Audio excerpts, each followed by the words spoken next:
Tonight's match is presented by Estrella Jalisco. Estrella Jalisco, reach for a star. Welcome to the pre-match show presented by Brian Bird's Home Selling Team. Score the best deal on a home with the Brian Bird's Home Selling Team. Visit ChicoRealtor.com or call 915-751-1500. The home team is on track, but the Road Warriors are at the gate. Welcome to El Paso, where it's Locomotive FC versus New Mexico United. Another great matchup between the two top teams in Group C. Headed your way. But first, we take you behind the scenes, presented by GECU, as Locomotive players make their way into the stadium. A little pregame drip for you. A lot of confidence in this group. Each of these teams unbeaten in their last 4 matches. Group C, USL Championship action, heading your way.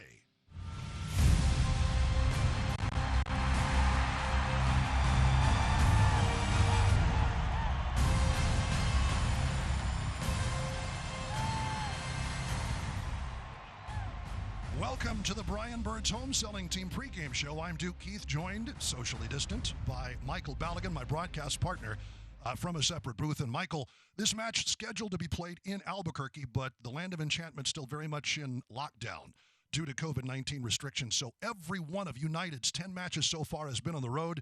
Their 11th tonight will be as well. Yeah, but if you're New Mexico United, who needs a home match when you've been so good on the road in 2020? They've played a total of 10 games, this being their 11th, and they've gone with a record of 6-2-2. They've only lost 1 game in the restart format, and that was against Phoenix Rising, who is probably the best team in the Western Conference, if not in the whole league. So they've been really terrific. They've been really good in this restart, and they're going to look to bring that into tonight's match. Well, we do know that United and Locomotive are the two best teams in Group C.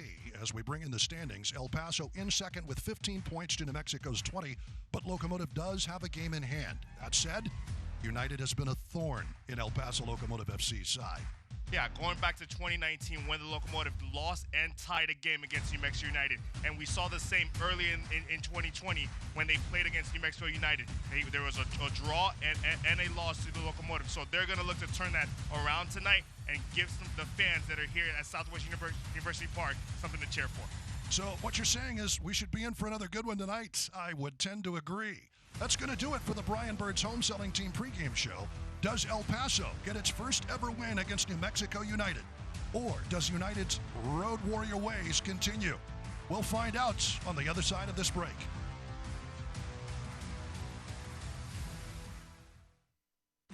Thank you for watching the pre-match show.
Welcome back to Southwest University Park as we check the lineups, the starting lineups for tonight's match. It is, for first, the homestanding Locomotive FC. One notable absence, I think, and that is the captain, Chiro Ntoko, as Locomotive FC will have to do this in the back with Kelman and Jerome. Yeah, absolutely. I think Coach Mark Lowry's had originally planned to rotate the center backs, understanding that it's getting later into the season, understanding that how old they are, and wanted to keep them fresh as the season progresses. So that's why I believe Coach Mark Lowry has had Jerome slid into the starting lineup tonight. However, both those two players are going to have to step up and do a good job on Devin Sandoval, who's been dangerous, and Chris Wehan. Omar Salgado up top. We'll see how well he puts that pressure on the back line for New Mexico United. Notable absences, Ryan Williams and Juan Pablo Guzman. Especially Guzman has been such a force in the defensive midfield. Yeah, absolutely. He's been solid for them. He's been one of the first names on the coach's team sheet. So for them to not have him in the lineup is going to be a huge loss to them. However, they're coming in with a lot of confidence and have been playing terrific in this restart. Indeed they have. Road Warriors, 6-2-2 to top Group C. Every one of their 10 matches on the road, but missing some pieces coming into El Paso. They'll bounce it to Cody Mizell.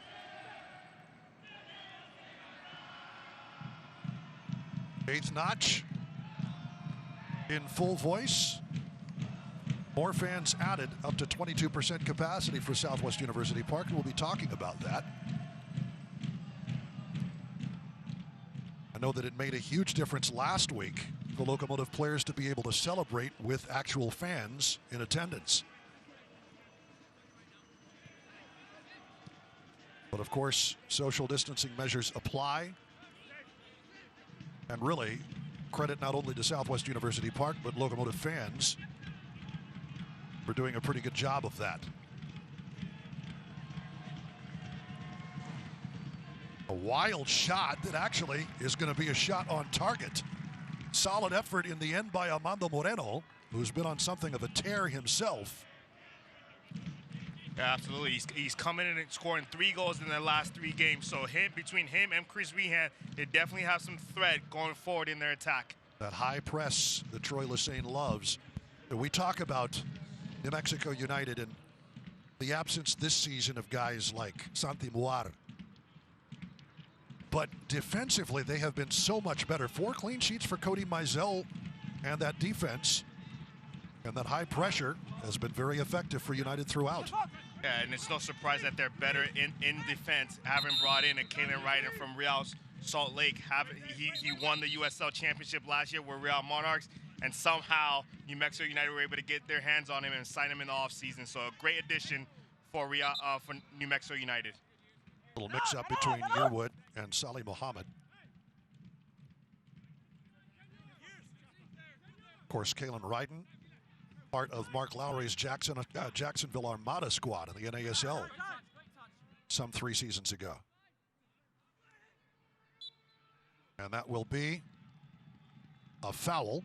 Let's take a look at your keys to the game, Mike. What's the key to victory for Locomotive FC tonight? The first is they've got to get some pressure on the center backs for New Mexico United. We saw in the 2 games earlier in the season, the center backs had all the time in the world. They were able to pick out passes, and talking to the coaches earlier this week, that was going to be a big key for them to getting success in this game. The second one is they've got to engage the defenders, those center backs. They've got to isolate them and get Omar Salgado, Jose Aron Gomez going at them 1v1. They're good center backs. However, they don't want to get pulled out and isolated. So that's going to be really important for the Locomotive. And then this last part is dealing with the high pressure of New Mexico United. Can they play out under that pressure? Chaperrera, nice pass from Salgado as Locomotive FC fights their way out of pressure. Good intervention by Brian Rebellon, preventing Moreno from slashing in. Here's Andrew Fox. Nicely received to Maris. And here's a crack. The try by Salgado, well wide. The keys to the game presented by Team Casa, Casa Kia, Casa Ford Lincoln, and Casa Nissan. That's well done by Dylan Ramirez, just finding little pockets in between the back line and the midfield line of New Mexico United. Omar Salgado has got to run off of him when he gets into those pockets. He's got to challenge the center backs and force them to turn around and go towards their goal. With his pace, he should cause a lot of trouble for the back line of New Mexico United. Cody Mizell, not in his customary blue tonight. They call him El Gato Azul, but he is in highlighter orange this evening. Put into touch for El Paso. Let's take a look at our referees. Our center referee, Malik Badawi. Assistant referees, Chris Canales, Manuel Vargas, and Marco Vega, the fourth official. Played into space. Running at the back. That's Herrera looking for Fox. The cross. Still under pressure. Great steal by Herrera.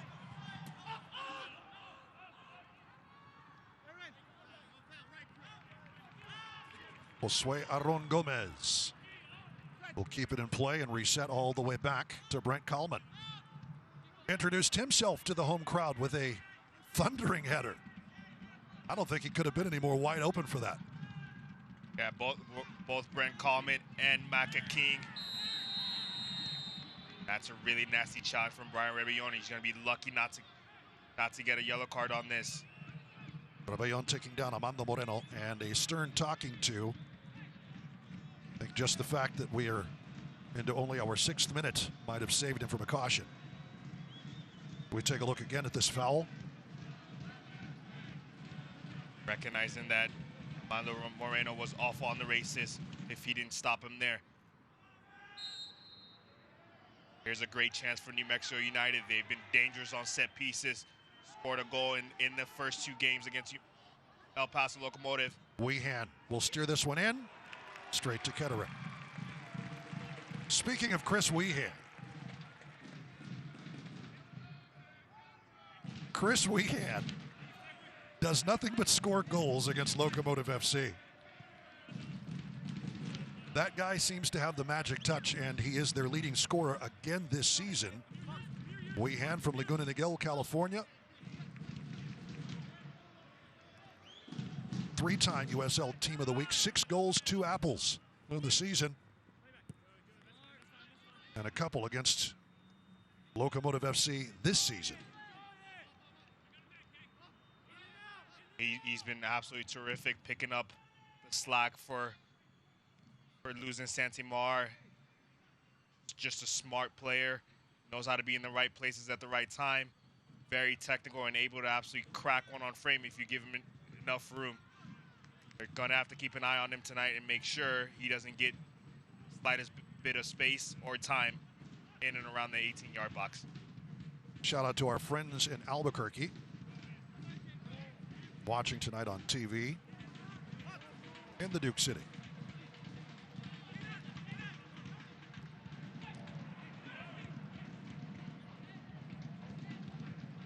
Devin Sandoval. He's another one. Both of his goals have come against Locomotive FC. He has 2 in the season, just back from a lower back injury for New Mexico United. And we saw him in the first 2 games against Locomotive early in the season. He does a really good job of just staying high and playing in between the 2 center backs, really forcing them to deal with him and being aware of him.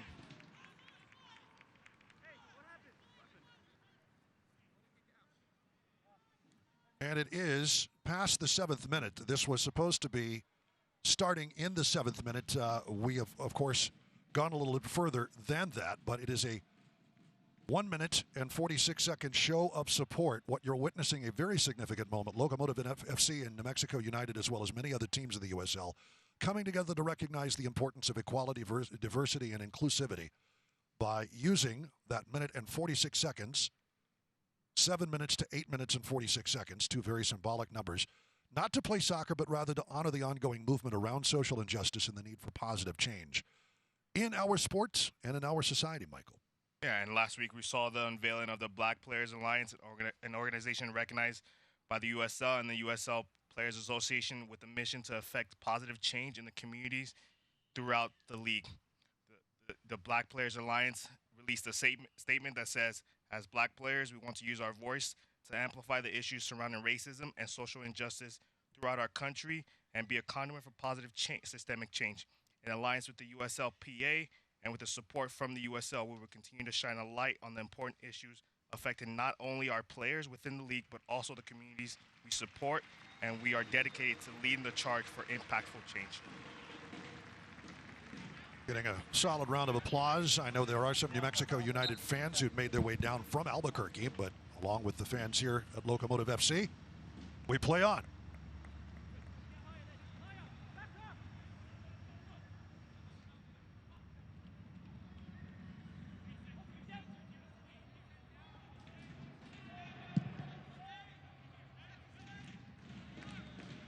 Mishak Jerome. Meisel's play out of the back finds him. Good bit of control by Salim Mohammed. Last we saw Mohammed, he was playing center back as Josh Suggs was just getting back from injury. Called in the defensive midfield in the absence of Juan Pablo Guzman. We'll have to keep an eye on Salim Mohammed and see how he deals and how he's able to retain possession for New Mexico United. That's the one thing that Juan Pablo Guzman does very well for them. It's just being able to connect passes, keep the rhythm, keep the flow, and help them in possession.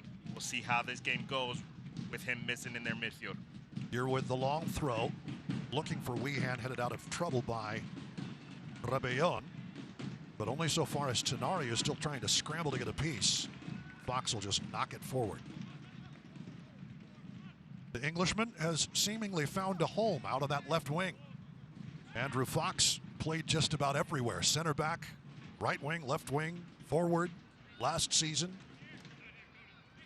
Dealing with his own injuries, filling in for others when they had injuries. And has proven himself to be quite the Swiss Army knife, Mike. He's been a mainstay in Coach Mark Lowry's lineup. He's one of the first names on the team sheet along with Richie Ryan. Good ball into Sandoval. Trying to find a space, quadruple teamed, you might say. Estrada will play it back out, and New Mexico United will keep possession. I'll switch to Tenari. Nice little chip. A little too far ahead of Moreno. Shaq Jerome playing that out of trouble. Richie Ryan, the veteran Irishman.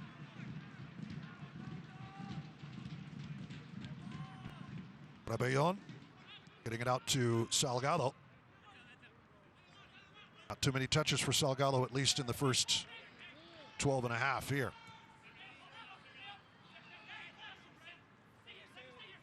Gomez. And it'll be a corner kick. And you get this chess match between the coaches and Mark Lowry and Troy Lissain. In the 3 games prior to this game, New Mexico United have come out in a 3-4-3. However, in this game, it's a show of respect for the Locomotive and what the Locomotive are able to do in possession and going forward. They're now playing a 4-4-2. So we saw this early in the season.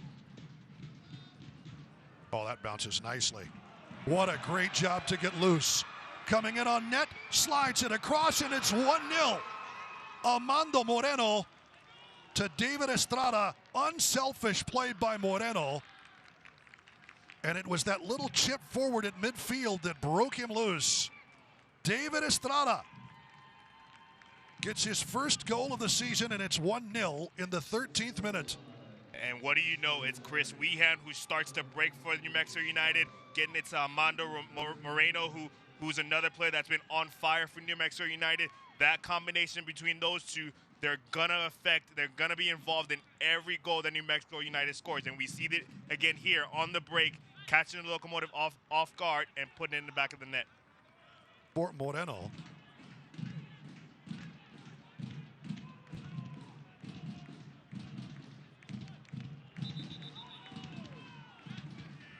Moreno with his 4th assist to go along with 4 goals.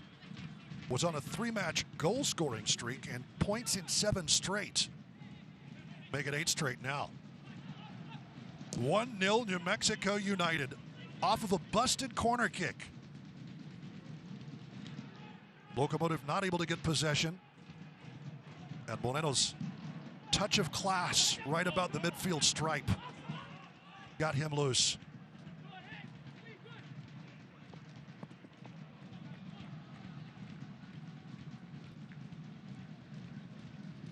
Another corner, though, for El Paso. They were really able to make United pay in the first match between these two teams, the 2-2 draw. On restarts, especially at the end of the first half, 2 goals basically off of corner kicks. Absolutely. They've got big bodies in there, and Brent Coleman and Andrew Fox, who are both very dangerous on set pieces. I anticipate either one of them is going to be. Richie Ryan to the far post. That's headed out of trouble by Yearwood, but not completely out. It gets away, though, from Maka King. And it'll go out for a throw for United. Macaulay King, an interesting story. Narborough United Kingdom coming over from Indy 11. And he has found his way into the starting lineup and has played virtually every minute of every game since coming to El Paso. And he was absolutely fantastic last week, endearing himself to the hearts of the Locomotive fans. Didn't score like Brent Coleman, however, was very solid, showed his quality in the wide areas and being able to serve dangerous balls into the box. Forming quite the partnership with the man he replaced out on that right defensive wing, Brian Rebellon, who's now able to move up into the midfield. Yeah, a different position, an interesting one for Brian Rebellon. However, Coach Mark Lowry trusts in his quality and his soccer IQ to be able to do the job in the midfield. Gomez finds it open. Rebellon deflected. Quick throw for Chop Herrera. Fox. Herrera. Getting a piece of that is Sam Hamilton.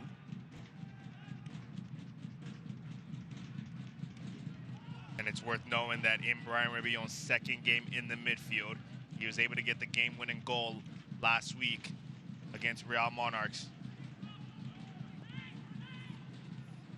And what a goal it was. That is played forward. The flag is up. Brian Rebellon. As you take a look at Devin Sandoval. Rebellon with the game-winning goal late in the match and absolutely paid the price. He got clocked. Bringing the believe was Jacob Blake. And it was totally inadvertent. But Rebellon basically knocked for a loop. Oh, nice dangerous ball looking for Gomez, but just a little over his head. Quality out from that right wing, though.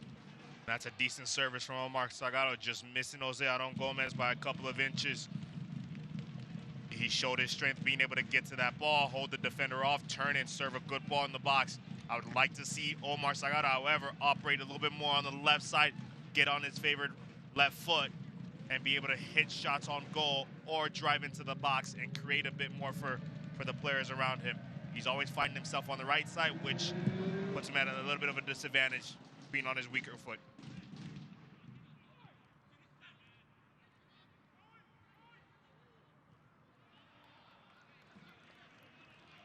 They got that one to go off Moreno. Good chip by Maka King.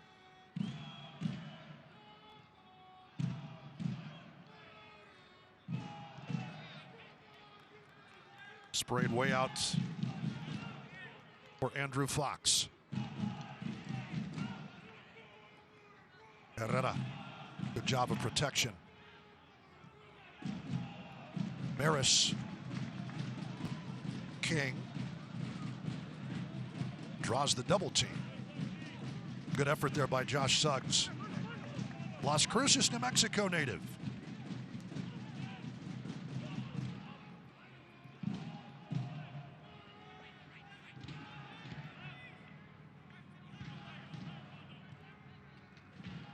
Kind of an awkward kick out by Ketterer.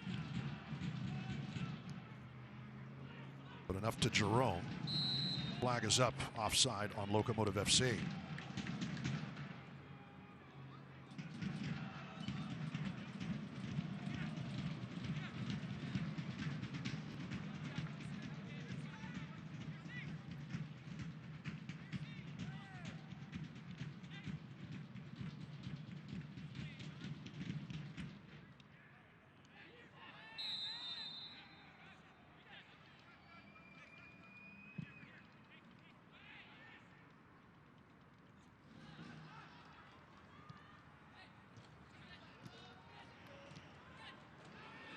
Bounces around nicely.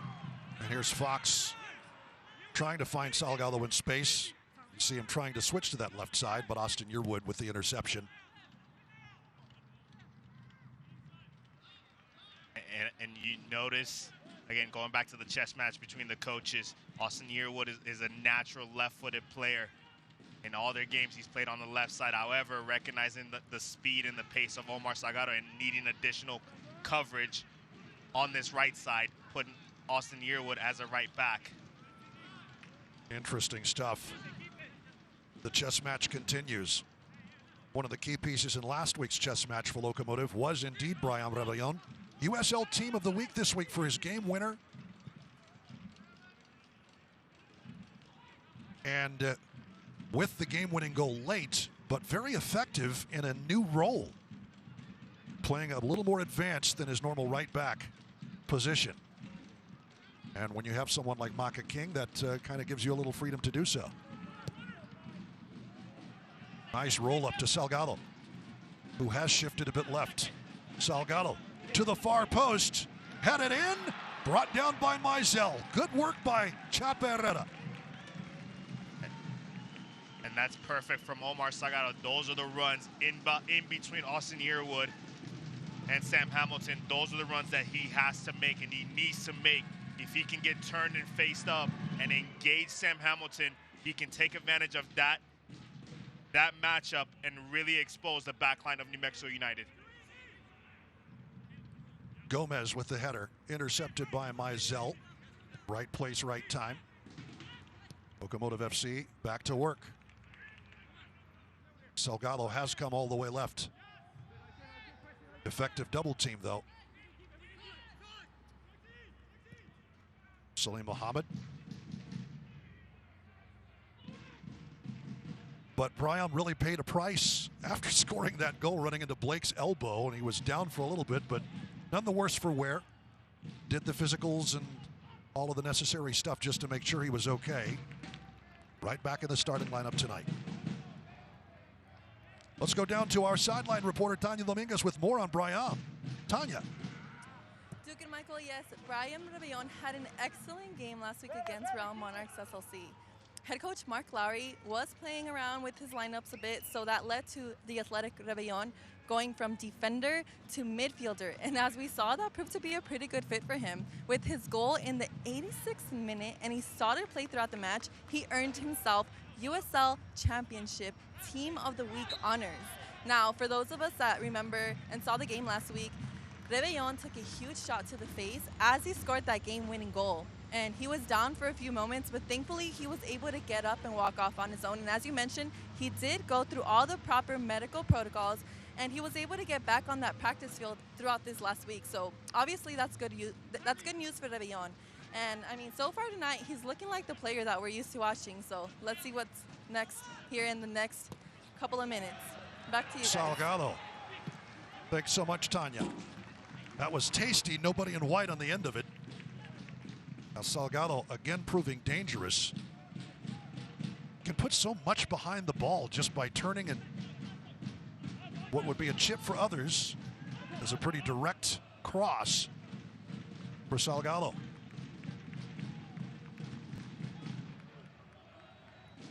As we check out our Southwest University player profile, Team of the Week honors, the game winner in the 86th. Of course, last season before his injury, and even with his injury, in the running for best defender in the USL Championship. But up in the midfield, and a very active part of it these last 2 weeks for Locomotive FC.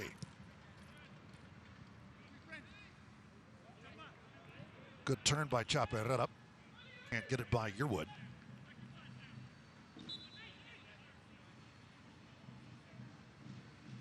And I'm really excited to watch this matchup between Sam Hamilton and Omar Salgado. I know we've talked about it a little bit already. However, I think there's something there. That's a good read for Amado Moreno, I'm sorry. But I think there's something there for Omar Salgado to take advantage of.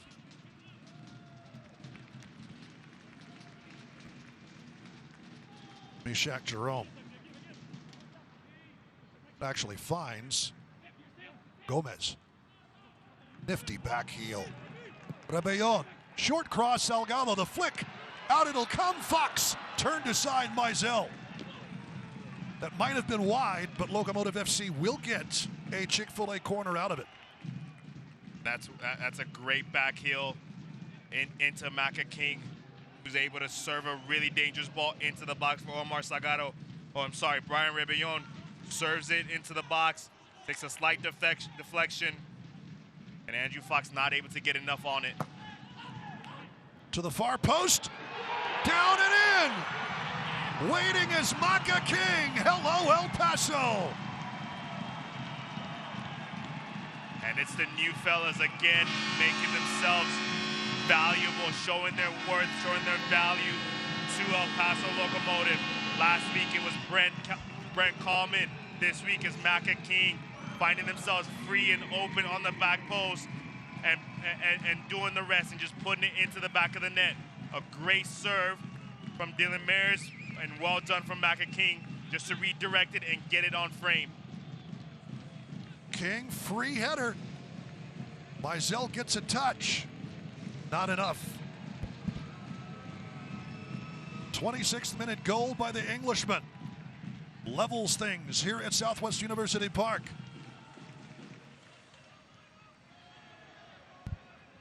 Salgado. In a tussle with Suggs, and Suggs wins that battle.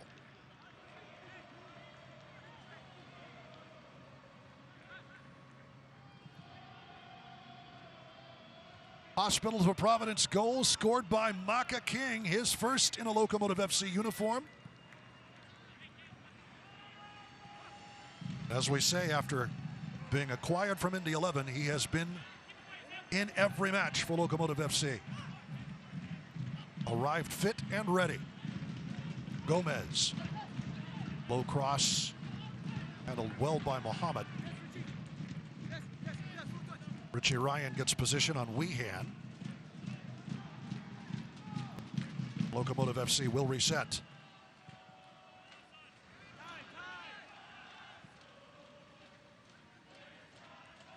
Temperatures hovering around the mid-90s, so we will most likely have hydration breaks coming up in about 4 or 5 minutes. Mizell, a bit of miscommunication as he tried to put it back in play, and Locomotive FC will have the throw in. Oh, well done. Herrera rolls it into space. Gomez fires just wide of the net, looking for the far post. Love the combination there between Dylan Mares and Oceano Gomez. Their relationship, it keeps building with each day in training, with each game. They lose their partner, the third part in their trio, and Nick Ross. However, you can still see the relationship between Oceano Gomez and Dylan Mares is still effective, and love the combination there, and just misses wide. It's Oceano Gomez. Gomez looking for that far post, but also a couple of runners in late. And maybe just a bit of patience might have netted Locomotive FC the go-ahead. Well, that rolls into touch for United. Let's do the Texas Tech Health Report real quick, and a couple of notable absences as we talked about. Chiro and Toko was being looked at for a knee injury suffered in practice yesterday, and Nick Ross, who continues with his knee injury, suffered about a month ago. And 2 notable absences, Mike, for this Locomotive FC lineup. Yeah, two big absences. However, They've done very well to manage it. We saw them last week dealing with the injury to Nick Ross for the first game, coming away with a 2-1 win, and then tonight not having Chiro Intoko and Nick Ross, and they've done well to deal with the pressure of New Mexico United and have the better run of play. Mark Lowry, pleased to be back on level terms. But Locomotive FC still looking for that first win versus this New Mexico United squad. Draw and a loss last season, same this season. Salim Mohammed. And that is a miscommunication with Austin Yearwood. And we will have our hydration break right now.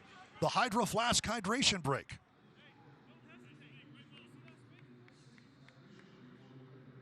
And it should be noted, as we're able to take a look around Southwest University Park, there are faces, not cardboard cutouts, but actual faces in the park. Up to 1,500 fans this week, 22% capacity from 800 last week. And, you know, part of that is that the Locomotive FC staff, as well as the Locomotive FC fans, did a great job of keeping covered up in public.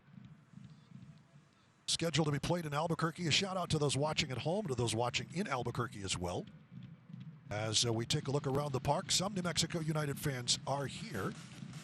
But a great job of making sure that people stay socially distant. Fans have their temperature checked before entering. A lot of reminders about keeping your 6 feet distance. Masks required unless actively eating or drinking in your seat. Disinfectant dispensers all over the place. Floor markers, video board messaging, public address announcements. And I think, honestly, looking at the way some of the other teams around the rest of the league that have had fans have reacted to social distancing measures, and the way that Southwest University Park has done so, boy, take a bow, El Paso, honestly. Yeah, absolutely. Obviously, the staff here in El Paso have put the fans' safety as a priority. They've made sure that every fan that walks in is safe, and all the measures that you've just listed and you've talked about are things that have been put in place to make sure there can be fans in the stadium. The players and the coaches talked about it after last week's game, even though there wasn't a lot of fans in the stadium. However, it was enough to give them just that extra boost to go on and find the game-winning goal. So Coach Mark Lowry talked about it, about how important it was to have fans and how much more energy they draw from having fans in the stadium. And a huge shout-out to the fans that were here last week, a huge shout-out to the fans that are here tonight, because the players do enjoy playing in front of fans, and they do draw energy from those that are in the seats. For New Mexico United, again, their 11th consecutive match on the road, their 10th since the restart. And hearing from Troy Lassane, reading him in the Albuquerque Journal this week, it wears on you after a while. Getting on the bus again, playing on the road again for the 10th time, those are things that are not comfortable, he says. But, though they are a little bit tired, and down a man late after 2 cautions issued to Ryan Williams got him ejected from the game. They ground out a draw, or grinded out a draw, as the case may be, versus Switchbacks FC last week. Something that Troy Lassane says shows character. It is not easy climbing on a bus to travel. And I speak from experience, covering the old El Paso Buzzards back in the 90s and early 2000s. There was the Southwest International Livestock Show and Rodeo that took place and basically meant no ice for 2.5 weeks. You had to be on the road. That is not a simple matter. And especially for New Mexico United playing their 3rd game in El Paso, coming up on the day of the game. Even though it's a short drive, it's still taxing on the body. However, from their performance and how the New Mexico players have responded to the 2 trips, this being the 3rd so far, you couldn't tell. Sandoval trying to get something started with Tenari here. To the far post, headed out of trouble by King. Looking for Moreno as David Estrada tried to return the favor. Scored the go-ahead goal to Estrada in the 13th minute before Baca King's equalizer off the corner kick.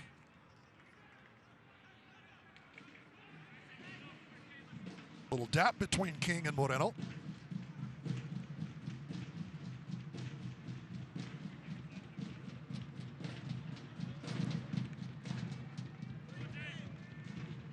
Fox.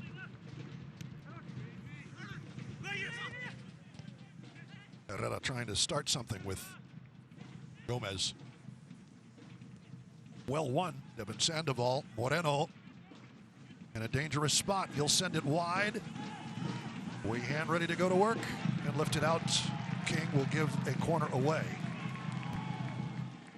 Probably a wise decision with Josh Suggs ready to cross one in. It will be Weehan who brings in the corner.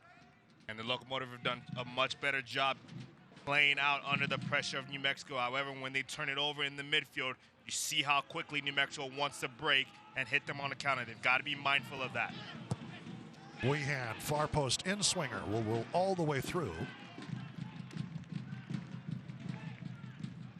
Back to El Paso. Since 1947, Select has been the leader in soccer ball quality and innovation. Select, the official ball supplier of the USL Championship, many of the elite leagues throughout Europe. For the latest selection and products and special offers, visit selectsportamerica.com.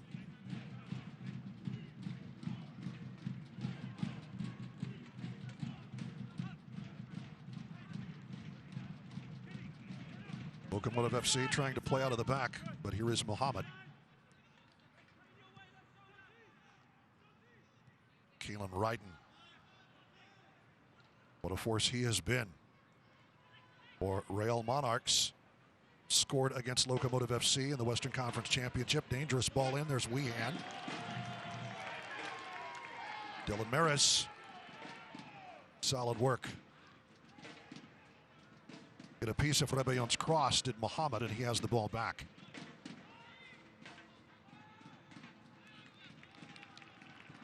Rebellon, good work. Ryan wide.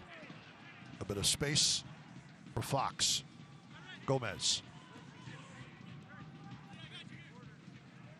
Locomotive FC patient with the ball. That is the way they play. Shaq Jerome.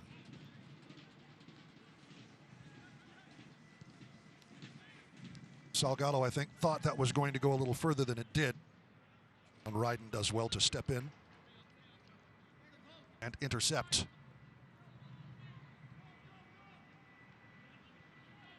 Moreno. Good slide, King. Ryan will set Salgado loose. And solid work by Keelan Ryden because he knew what was coming. Salgado tries to back him down. Quick restart. Herrera loses that battle to Muhammad.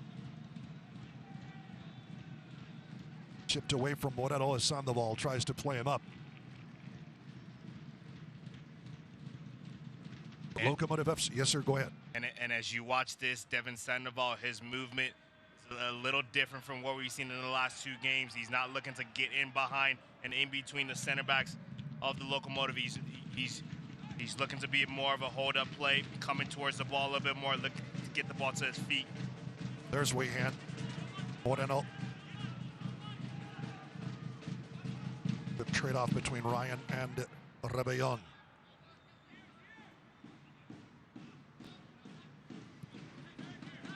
United will be patient themselves here. Yearwood.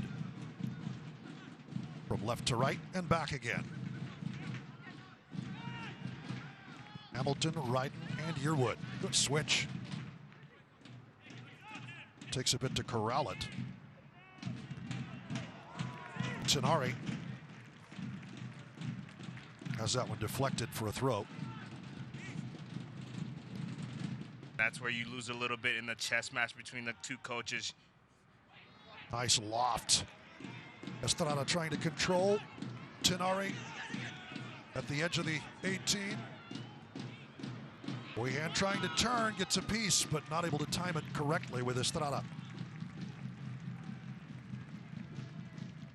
That's a decent looking combination between Tenari, Weehan, and Estrada. But as I was saying, you lose a little bit going forward, having Austin Yearwood play on the right side as a natural lefty.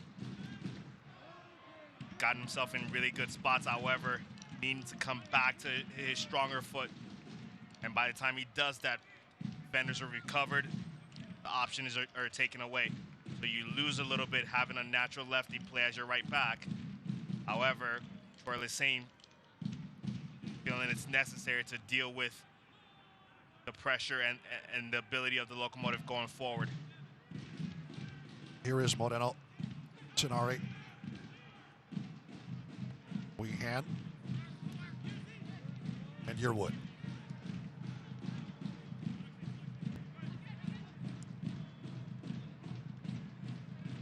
USL Elite's pre-professional platforms. USL Academy allowing clubs across the USL to build a pathway to pro soccer by building together top local talent, youth talent, following the success of the first Academy Cup events last season. Clubs can now apply to participate in the USL Academy League. That'll kick off next spring. USL Academy League. For more information, visit usl-academy.com or search hashtag USL Academy on social media. Locomotive FC will be there. Good work by Weehan. Out to Estrada. Sandoval, Moreno taken down. Penalty. Macaulay King takes down Moreno. And Malik Badawi points straight to the spot. And we talked about this as one of the keys to the game for the Locomotive. How do they deal with the pressure, with the high pressure of New Mexico United? In their game earlier in the season, they gave up a goal early in the game to Chris Weehan, trying to build out of the back. And here again, we see New Mexico United put them under pressure, win the ball off of a bad touch from Brent Coleman, and go to goal. And they earn a PK off of it. Moreno taken down Macaulay King, arguing that he got the ball first, but the contact was certainly there, and it will be Devin Sandoval. A physical yellow card issued to Maka King in the 40th minute. And Sandoval for his third goal against El Paso. Last time he took one, he went to the right side of Logan Ketterer. Into the back, top right corner. 2-1, New Mexico United. That's got to be disappointing for Coach Mark Lowry, having played very well in this first half, but making a silly mistake and giving up a PK to go down 2-1. He's got to be disappointed in that one moment, in that lack of concentration from his 11 players on the field.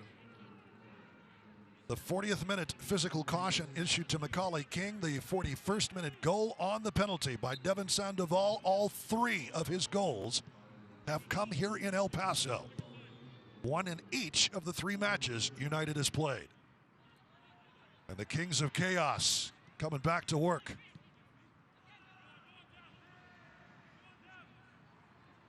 Mishak Jerome. Nicely done. Ryan. Locomotive FC back to looking for answers before the first half whistle. Fox.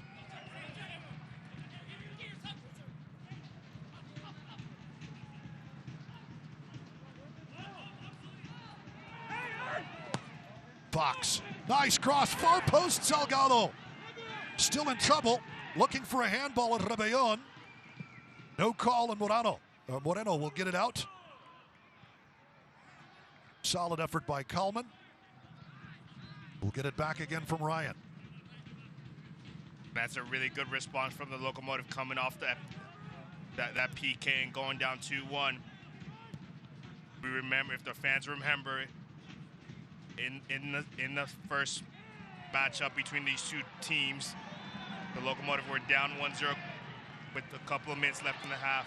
Fox, Maris, and out of trouble.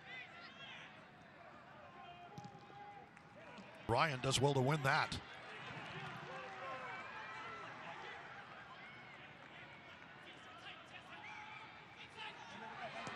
Gomez. Referee waited to play advantage, and it will be a physical caution issued to Estrada, who is pleading his case. It would have been out for a corner, but the referee was simply waiting to see how this played out. And that ball will be placed in a very dangerous spot for one Dylan Maris. Absolutely. We've seen him score one already from similar positions He's definitely capable of scoring in dangerous positions like this. And as we've seen, New Mexico United is they're susceptible to giving up goals late in the first half, late in half. They did it when they played it here against El Paso Locomotive on July 11th, and here again, giving up chances late in the first half. And Dylan Maris is standing on top of this, licking his chops at a chance to level this up at 2-2.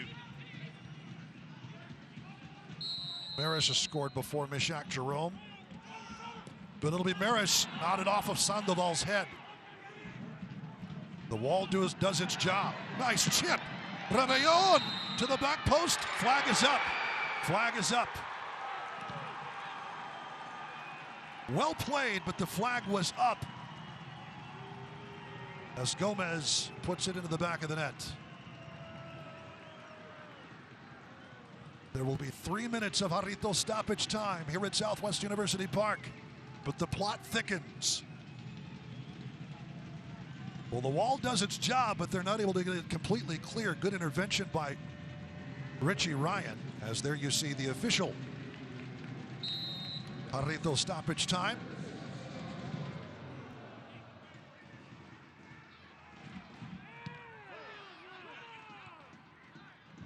As both teams get ready to go into halftime, even though New Mexico United are up 2-1, to me, the change in formation, the change in tactics, possibly losing a Juan Pablo Guzman has really affected how fluid they are and their ability to go forward. They're not as dangerous as they can be. Sandoval from Yearwood. Here's Weehan. The shot parried away by Ketterer and brought down. That's actually Josh Suggs as Ketterer wants the quick restart. He sees Gomez way out there. Gomez stays on his feet. Good work by Hamilton to recover. And he'll keep it out of danger. Mizell has to play it. And back to Locomotive FC. Maris, Gomez. And you can see the combinations as Locomotive FC works its way up between Maris and Gomez. Good work by Salgado. Chap Herrera playing a part as well. Out and out of trouble before Salgado could get there. Good thought by Maris. Fox on the back heel from Maris. Herrera, Rebellon.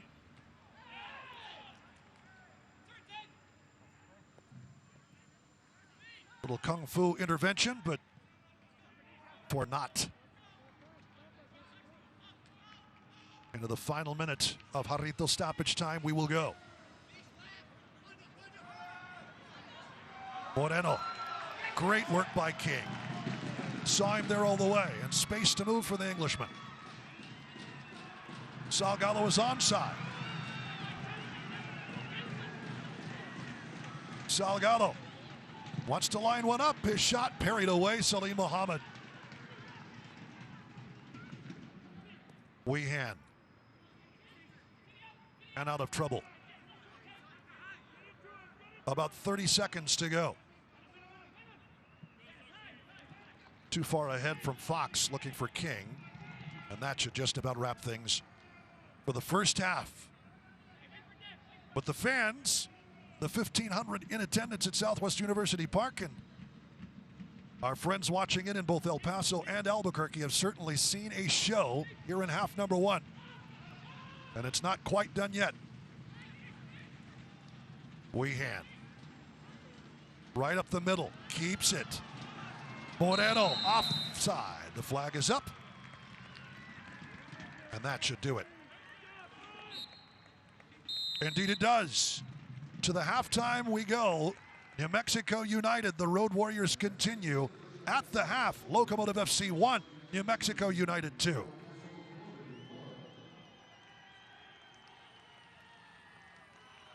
Great first half for both of these teams. They're showing definitely that they can bring the offense, but it is United by virtue of that Devin Sandoval penalty that has them the lead.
It's now time for the GECU halftime show.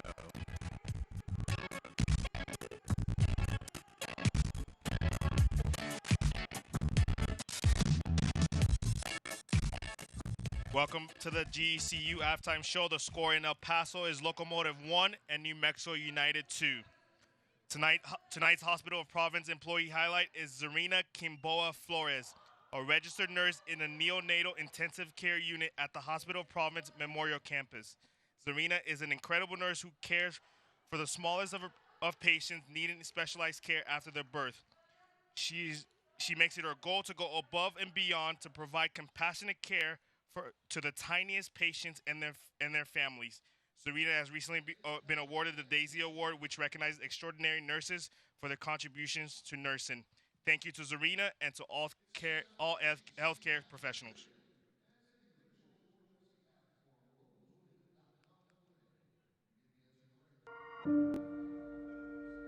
The United Soccer League and its 47th championship in League One clubs stand united in support of diversity, inclusivity, equality, and compassion. Together, we can make a difference. Together, we can create change. Together, we are united against racism.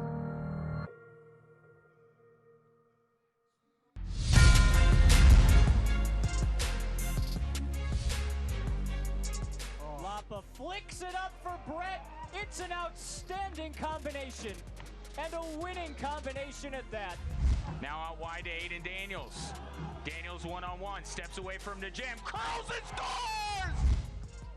6 bodies in the box to aim at, flipped and saved by Parker. There's a chance now, opportunity, finds the back of the net. Stavros Zaracostas. Our first McDivitt corner kick of the second half, and there's another save from Abe Rodriguez. What about this show from the goalkeeper? Into the box it goes, it's Ortiz on the half volley, and Charlotte take the lead. He'll step into it, over the bar, and he scored! Great shot by Cuevas as he sent it over the wall.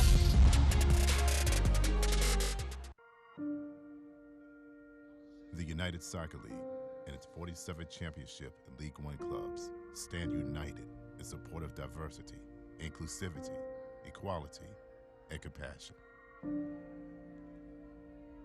Together, we can make a difference.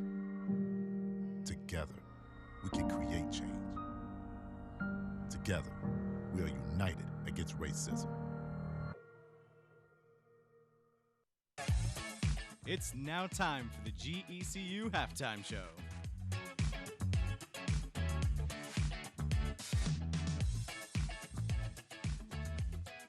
Welcome back to Southwest University Park and the GECU halftime show. Our halftime score, Locomotive FC 1, New Mexico United 2, as we take a look at Group C standings here in the Western Conference. New Mexico United, as we say, 6-2-2 every single match on the road, 20 points. Locomotive FC in second with 15. Real Monarchs SLC, 7 points. They got a big win to move into third position based on the tiebreaker, and Colorado Springs Switchbacks now finds themselves in the cellar of Group C with 7 points. We have our first half highlights and more after the break as the GECU halftime show continues.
Welcome back, everybody. Southwest University Park is the locale. Locomotive FC trailing New Mexico United at the half 2-1.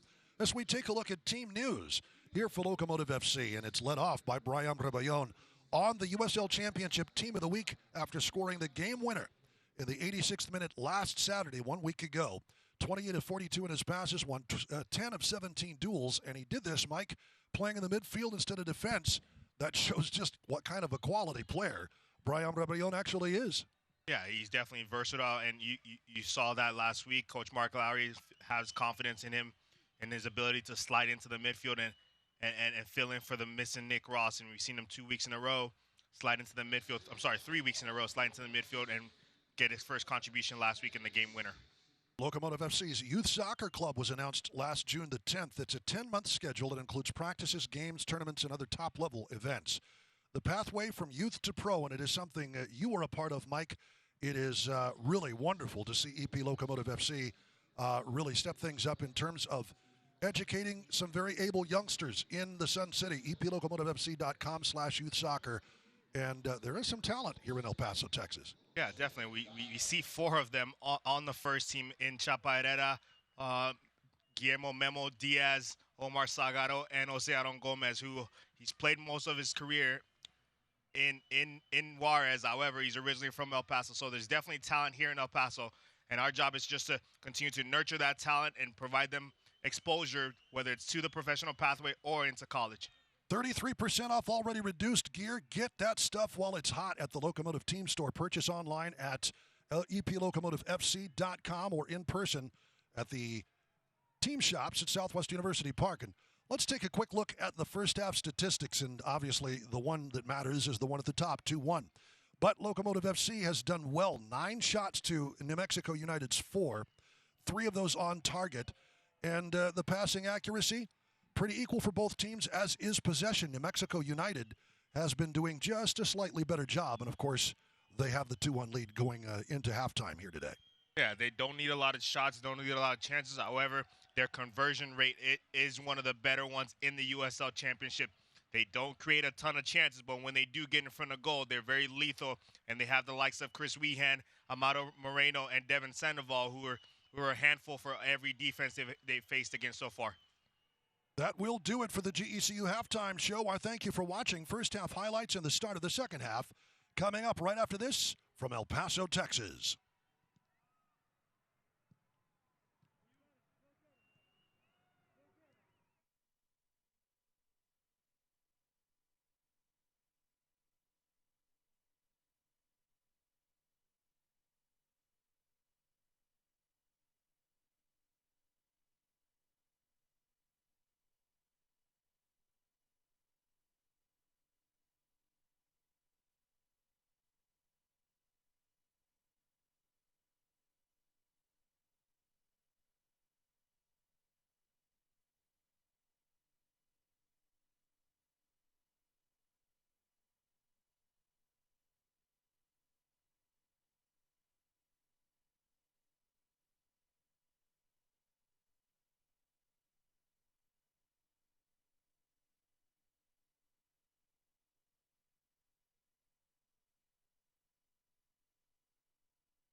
Welcome back to Southwest University Park as we take a look at the first half highlights. And it was New Mexico United starting things off. Armando Moreno to Estrada, his 8th straight match with a point. Great late slide to Estrada, who scores his first goal this season for United. And it was off to the races for United yet again here in El Paso, Mike.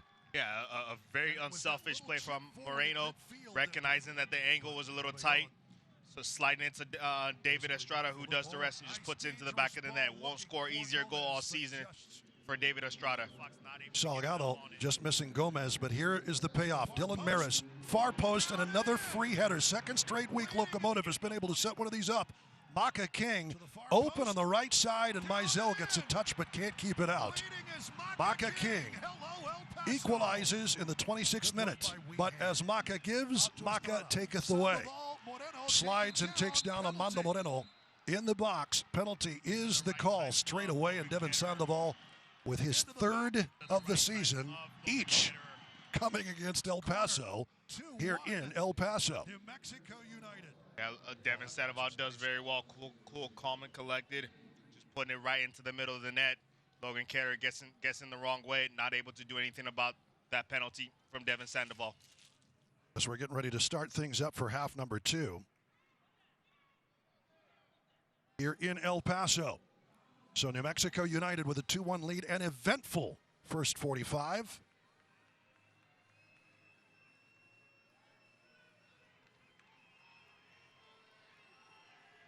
New Mexico United trying to move to 7-2-2. and with 23 points would have a firm grip on first position in Group C. Locomotive, for their part, looking for a 5th win, and 18 points would put them 2 away from New Mexico United. But if they want the 3 full points, they will have to score twice here in the second half of play. Easier said than done. This being the fifth showdown between these two teams, as you said, easier said than done. The Locomotive found it difficult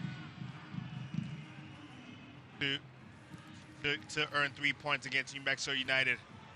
However, they had some really good spells in that first half, had some opportunities, just have to get more bodies inside the box and be able to get some clear chances against Cody Mizell. Little holdup as they deal with some net issues on that far side in what will be Logan Ketterer's net for half number 2. But about ready to start things up. And as you could tell from the possession and the passing stats, both of these teams doing a fine job holding onto the ball. I will say for its part, New Mexico United has learned quite a bit of patience from the high-flying attack that they had in 2019. Locomotive doing what Locomotive FC does, possess the ball, pass the ball, and here's Ryan. Out to Fox. Fox, nice cross to the back post. Kalen Ryden gets out of trouble.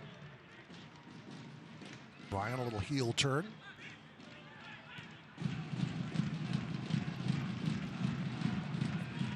Herrera lays off for Fox, and back to Chape Herrera. To King, trying to chip it into the box. Coming down for Maris. Still bounces. Again deflected, not once but twice. Maris wants a handball. He won't get it.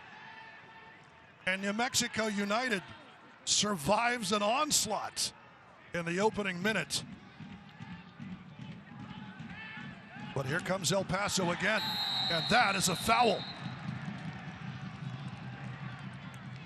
Sam Hamilton takes down Gomez, who is a little slow to get up.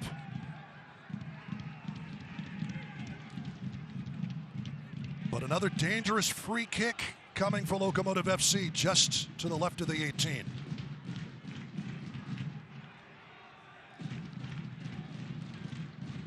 And another opportunity for the Locomotive to put in a dangerous ball into a dangerous area.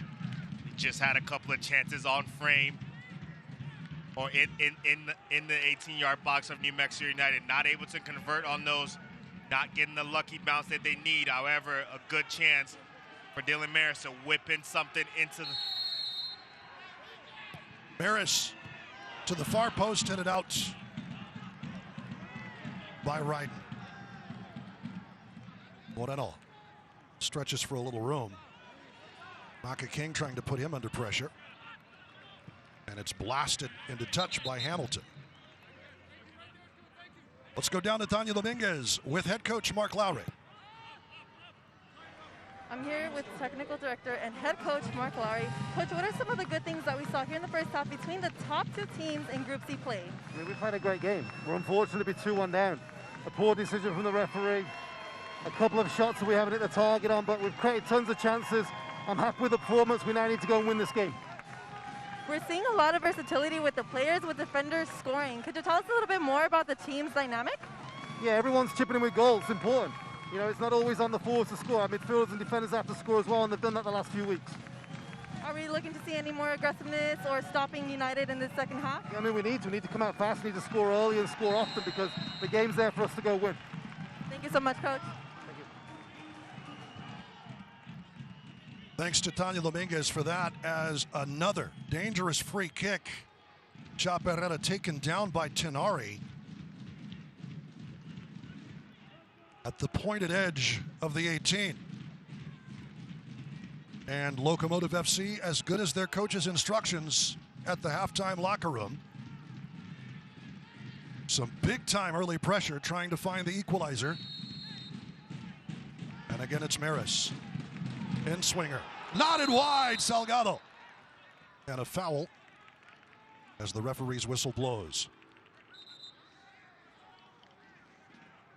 And even though Omar Salgado was able to get ahead onto that ball, I would love for that to have a bit more whip on it from Dylan Maris. Yes, he's trying to get a slight touch from an on-running play. However, if no one touches it, it's going in towards that second post, in towards the back of the net. He's got to get some more whip on those crosses from those wide areas.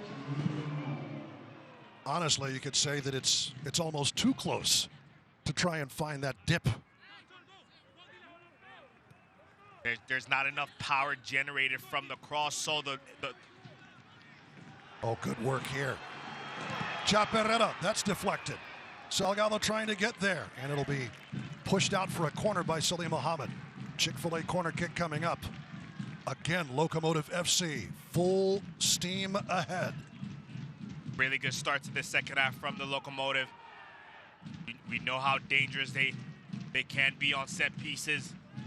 Saw Brent Coleman score last week to introduce himself to the fans here in El Paso, and then we saw Maka King get on the score sheet early in this game. Look for that ball to the back post for Brent Coleman or Maka King. Ryan to the back post. They're looking for King, but well covered by Hamilton, and we'll do it again from the other side. Another Chick-fil-A corner, this one to be taken by Maris. Dylan Maris, what a pickup he has been. 28-year-old from Zionsville, Indiana, played with the Miami FC. Indy 11 as well. In swinger, nobody there. Fans want a foul in the box as King taken down by Suggs. The ball will bounce for Cody Mizell.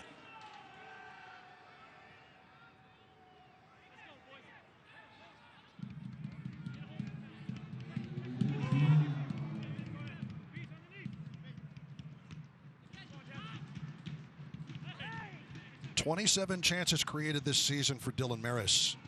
Want to talk about an impact player? That's second in the USL Championship. And that is a dynamic that even with some very good midfielders, Locomotive FC just didn't have in 2019. Rebellon plays it into space.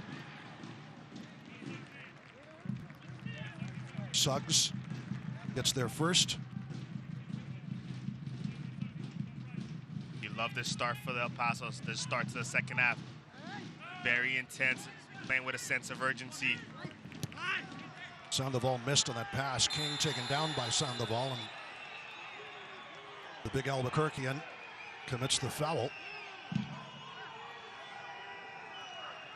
And it will be a caution issued to Devin Sandoval. Physical caution in the 52nd minute. So each of the goal scorers here tonight has followed up a goal with a yellow card. Estrada, 13th minute goal, 44th minute card. King, 26th minute goal, 40th minute yellow. And Sandoval with the penalty, 41st minute, 52nd yellow. So watch yourself if you score.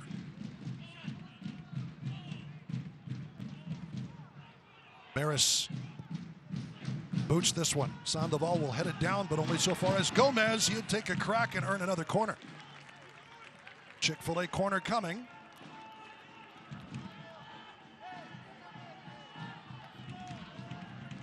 Solidly covered by Austin Yearwood.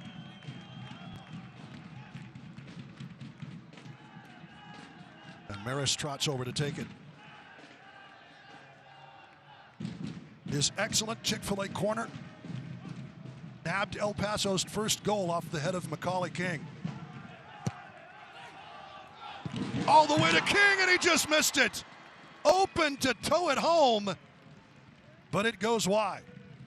And I think that one catches Maka King off guard a little bit. He sees it late, tries to adjust to get it on frame, and just misses the goal by a few inches.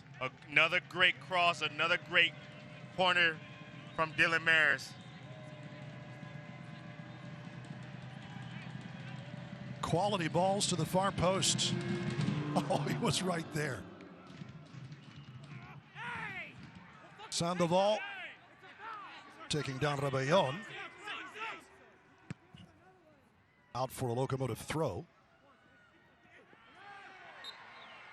And Sandoval draws the foul from Salim Mohammed. And we will have a substitution here shortly.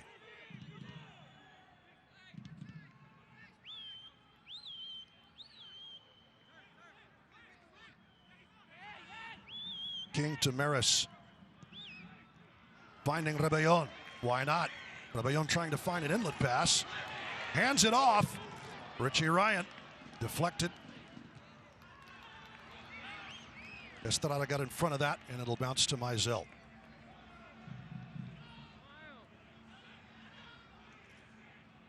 On the road, can't watch the match? Turn on Sirius XM FC, North America's only 24/7 source of soccer radio, featuring Ray Hudson, Tony Meola, Rodney Marsh. It's magisterial. Fans of the USL can now listen to the best matches of the week along with action from the MLS or from Major League Soccer. The MLS, it's one of my pet peeves. Misread that. The Premier League, UEFA Champions League, Sirius XM FC, channel 157 on your Sirius XM radio and the Sirius XM app. And we have our substitution. Coming off will be David Estrada, the goal scorer, but did pick up the yellow and was very demonstrative. I think Troy Lassane thinking the better of keeping him on the field, and replacing him will be David Najem. Najem very effective before an injury took him out in that first match against Locomotive. So the 55th minute sub, go right ahead, sir. And it looks like New Mexico United are changing tactics. They're going into a 3-4-3 like they have in the last 3 games. Here is Najem, positive. Trying to find Sandoval, that is knotted out.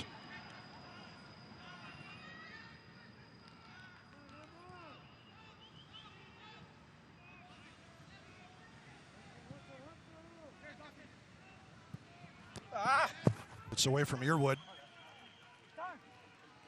Some good on-field microphone action right there. Maris.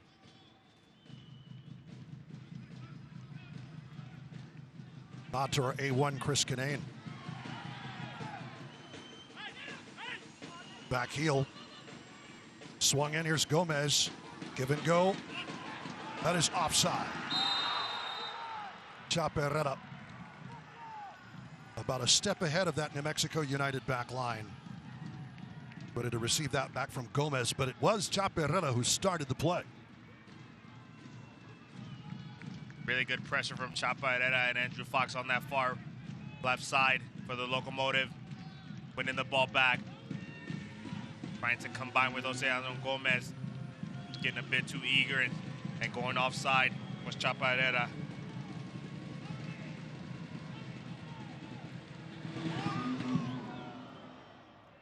Mizell.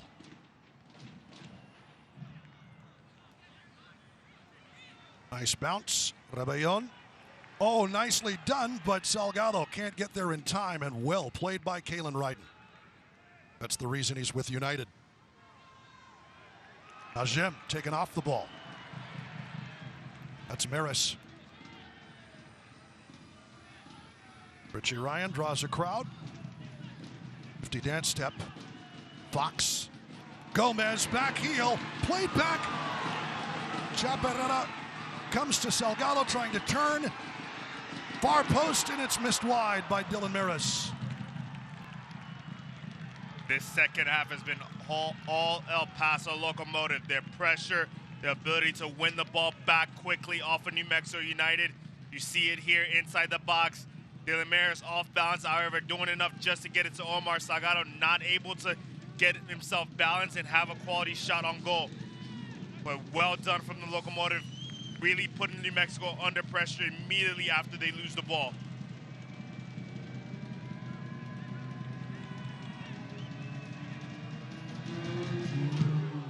Locomotive FC starting the opening 12-plus minutes with about 70% of the possession.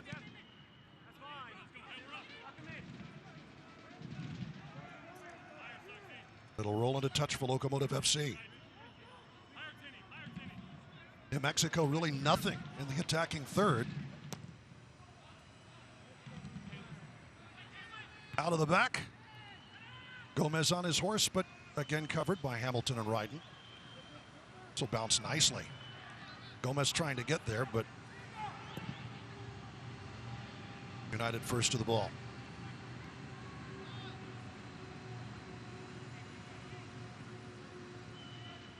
Speaking of those good crowd mics, you can probably hear an actual Locomotive pass right by Southwest University Park. That is onside. Gomez. Nicely fed for Salgado. Crossing. Own goal! Yearwood got a piece and knotted it to the far post. They'll take it. We're tied at 2. Too much pressure. And the smoke pots let off in section 105. We're notched at 2. And that all has to do with the pressure from El Paso Locomotive in this second half. They've been on the front foot. They put New Mexico under pressure, and it's paid dividends. Here you see a great ball from Jose Aaron Gomez.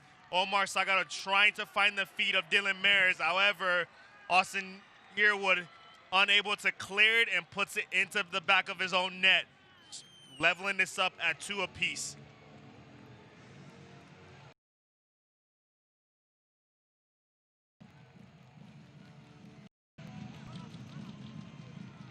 With 30 minutes plus to go, and that's going to be a foul on Devin Sandoval.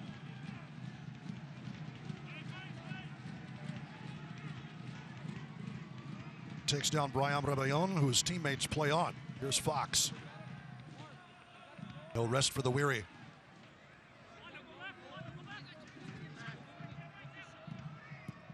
Ishak Jerome, one of those huge switches.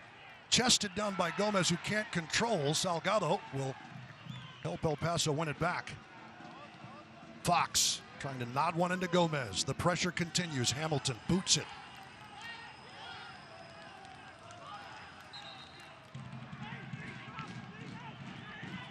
Quick on a throw in.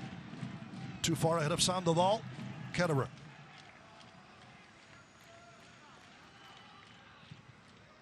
Herrera.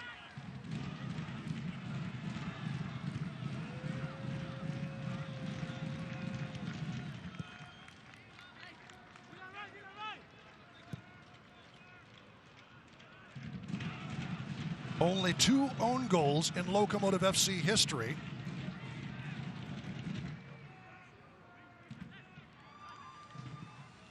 One against New Mexico United, allowed by New Mexico United, we should say, and the other in the very first Locomotive FC match in history against Oklahoma FC Energy.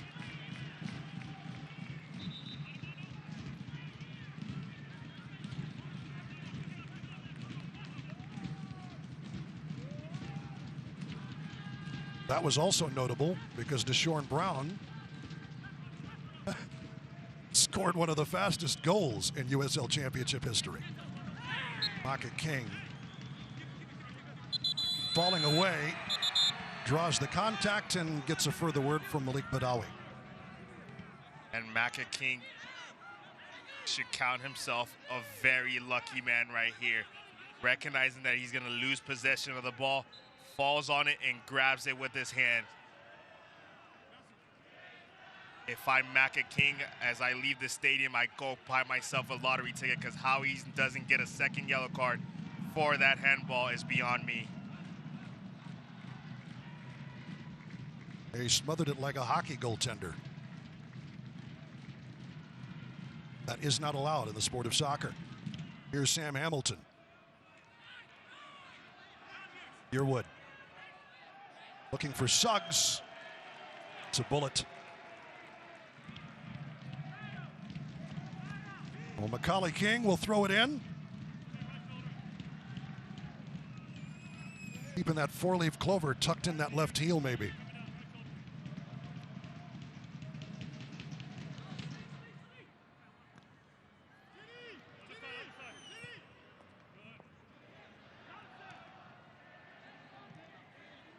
Ajem.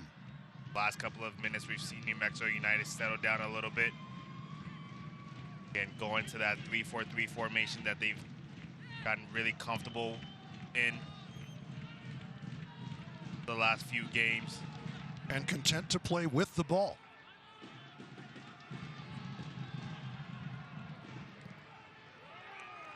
Ishak Jerome will get a piece of that.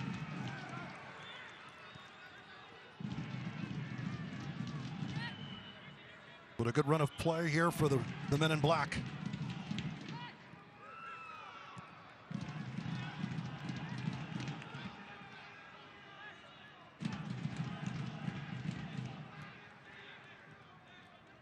Good lead ball to Sandoval. Muhammad. Suggs. Good cross. Too far for Sandoval. And back to El Paso.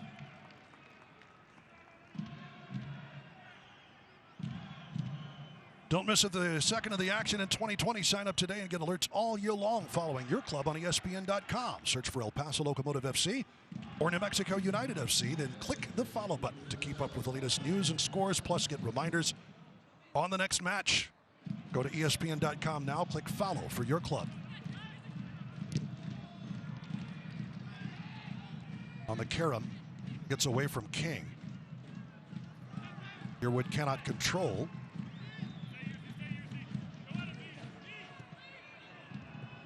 Wehan deflected, bounces Moreno's way. Again, Moreno's going to get a shot, and from an awkward crouch, Ketterer able to snare it. Really seeing a different side of Devin Sandoval's game today. His ability to hold up play and just knock the ball down to on-running players in the midfield. He's done a terrific job, whether it's in the air, on the ground. Whatever ball is played to him, just lays it off, sets it for the players running on. And you saw it on that shot from Amado Moreno. Ball fizzed into Devin Sandoval and just takes the weight off of it right into the path.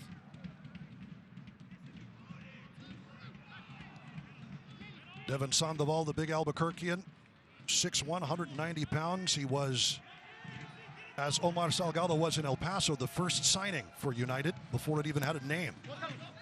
Oh, well done. Wehan cross up top. Ishak Jerome gets a piece, takes some steam off.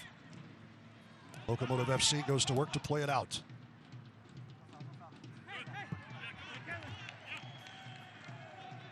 Off of Chaparrera.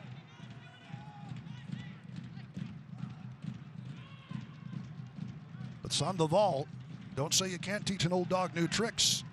Different game and a wrinkle added in his 29th year.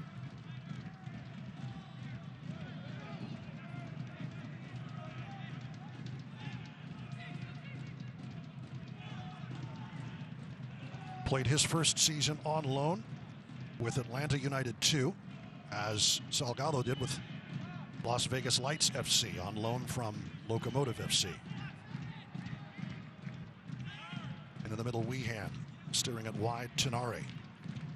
Najem, good service. Ketterer, though, will keep it moving.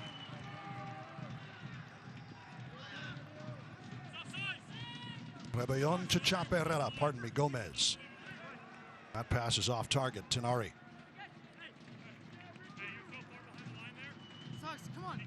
But United continues a pretty good spell of possession. They're in the 68th minute. Took him a few minutes after. Najem, deflected by Jerome and out. It'll be a corner kick. Took New Mexico United a few minutes after changing into that 3-4-3. However, we've seen them really turn the game around and pin the Locomotive in. Keep the ball, move it side to side, and look for the right moments to go forward.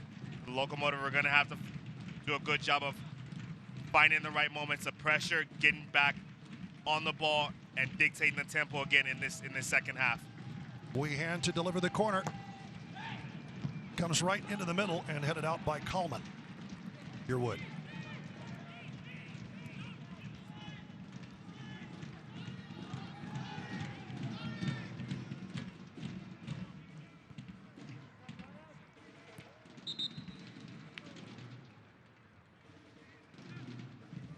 And a substitution as the ball rolls into touch. It will be Romeo Parks to replace Devin Sandoval.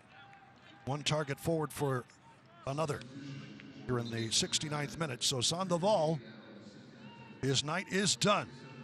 Scored what was then the go-ahead goal on the penalty in the 41st minute.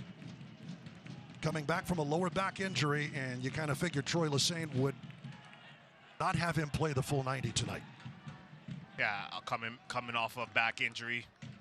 By the wise decision not to play him a full 90. Yep, he contributed in the goal, put New Mexico United up 2-1. And you have a player like Romeo Parks who can come off the bench and do the exact same job as Devin Sandoval. Parks, the big Jamaican international, and that will be a foul. Gomez. Little do-si-do with Salih Muhammad, and gets a caution for his efforts. Probably exactly what needed to happen rather than let Gomez get off to the races. Get him while it's just a yellow. And if I'm Richie Ryan here, I'm looking for Omar Salgado, looking to get in behind Austin Yearwood. He'll go instead to Fox. Herrera does a good job of keeping it against a double team to Gomez. Maris lifts one up and over, and Mizell grabs it as Chapa Herrera tries to get around Hamilton. Hamilton, the one-man wall. Big man from Denver, Colorado, keeping the smaller Chapa Herrera from reaching that.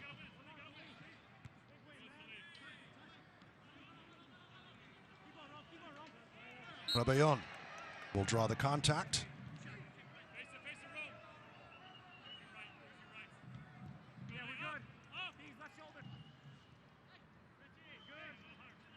You look at El Paso's stats: fouls won 114, conceded 94. 20 fewer fouls committed than received coming into the match tonight. But it's just a sign of an experienced team that knows how to draw the contact at the right times. Rebellon. Harris out to Macca King. Ryan will work it back to Cullman. And to Mishak Jerome, Haitian international. Off target on that pass, intercepted by Suggs. Suggs playing it into space. Moreno, flag is way up. And that was an interesting one because the center referee called the offside before the far side he did. AR even put his flag up. I think the far side AR was waiting for Amado Moreno to make a play on the ball, to get a touch on the ball before he raised his flag. Here is Salgado trying to get position on Hamilton. No dice. One back and just missing wide is Dylan Maris. And again, that pressure, that immediate pressure after losing possession of the ball, we see it pay off for the Locomotive in a chance for Dylan Maris. Omar Salgado losing that ball, however, not giving up, putting pressure right away, and Dylan Maris being in a good position to pick up the loose ball and have a chance on goal. Unlucky not to really test Cody Mizell. And a substitution. Tropical Smoothie Cafe substitution for El Paso. Chapa Herrera exiting in favor of the Spaniard. Javier Monsalves Carazo, a.k.a. Yuma. Defensive midfielder.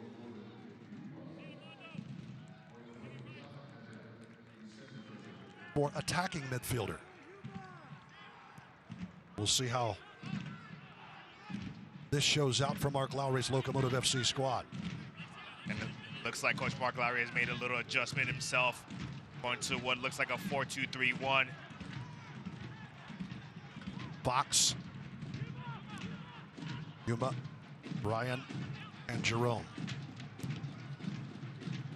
Another one of those beautiful balls, and the flag is up. Salgado wondering how. And I really like this move from Coach Mark Lowry, putting Omar Salgado in between David Najem and Sam Hamilton. If they can find Omar Salgado's feet with a little bit of time and have him running as Sam Hamilton and at that right side of New Mexico United, could be some trouble for them. Could create a lot of chances for El Paso Locomotive. That's going to be something to keep an eye on. Really liking the move from Mark Lowry. It'll bounce loose. We had almost got there. Jerome gets a touch to put it out. And it almost bounced straight to Wehan. And we have our second hydration break here in the 75th minute.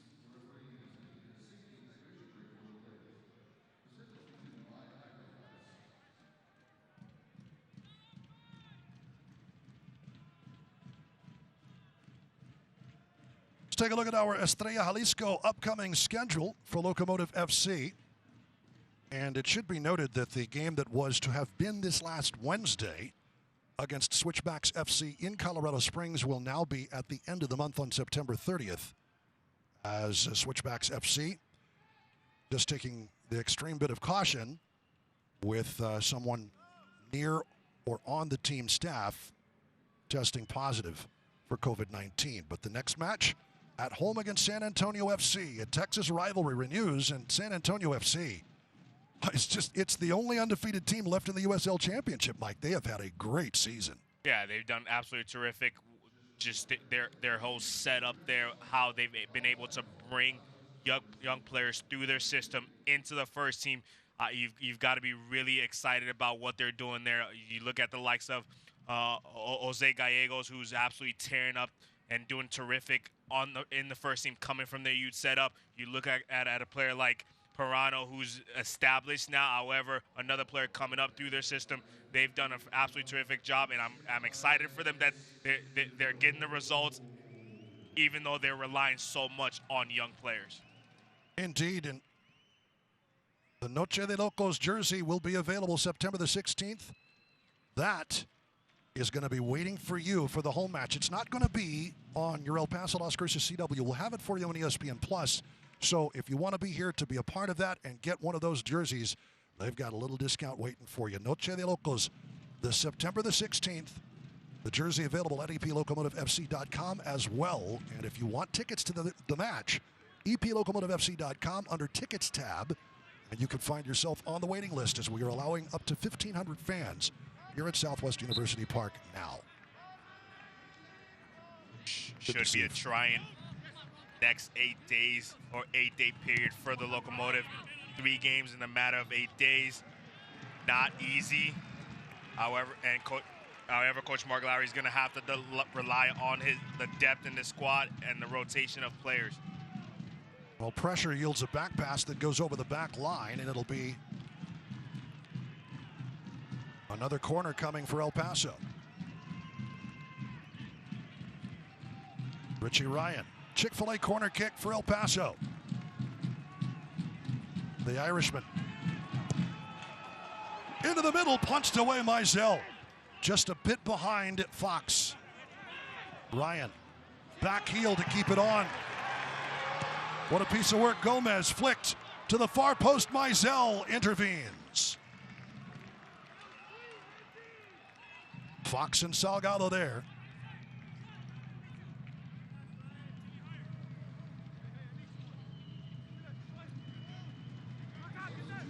I've watched Cody Mizell take a few goal kicks, a few punts, and every time it's been to the left side. And it's right to El Paso. I think they saw it. Here's Salgado ready to go to work. His pass is chipped, and it gets a piece of Suggs.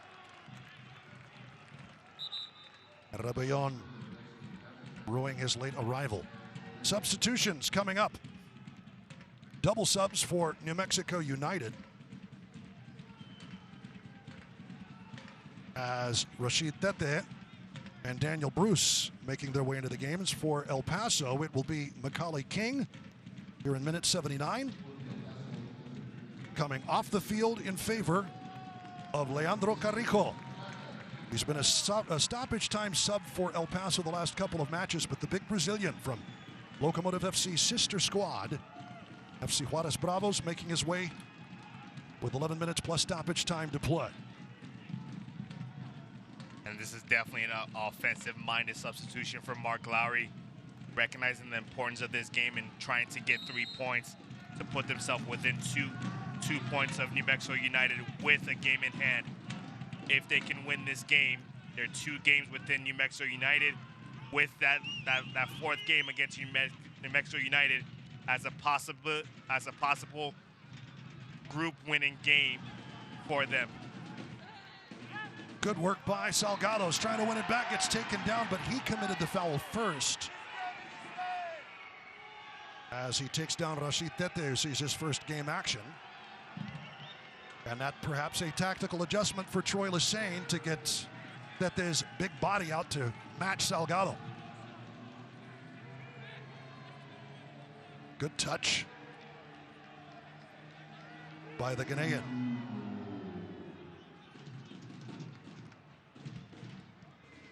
Well, that time Mizell goes right. Locomotive FC on it, but it'll be a throw-in for New Mexico United.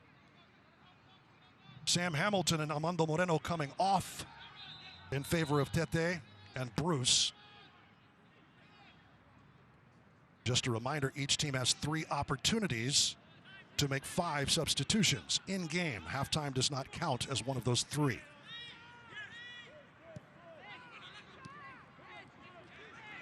Muhammad still there, having to contend with Ryan.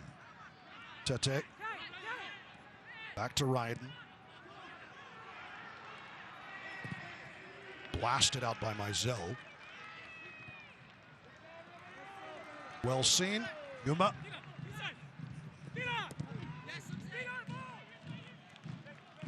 Throw in earned for El Paso. And Maris will leave off for Rebellon, who has seemingly moved back to right back.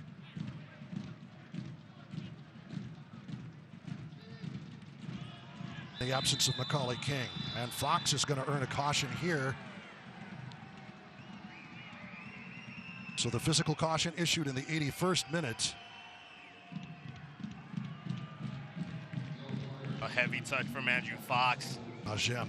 Just getting away from him, recognizing the danger of David Najem picking up the ball.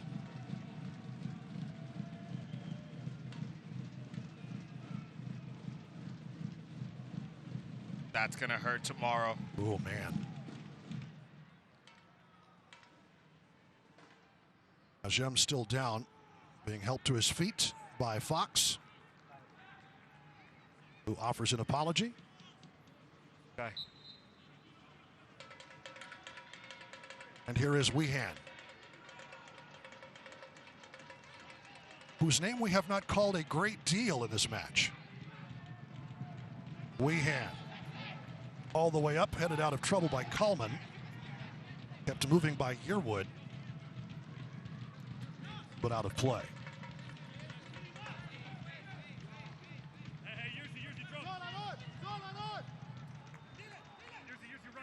8 minutes plus stoppage time to go. Is there a match winner in this one? For either side. Carrijo whistled for the foul.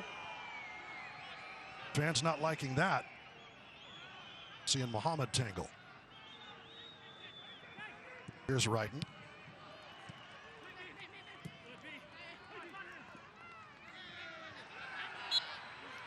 And Carrijo will draw the foul, this time from Yearwood.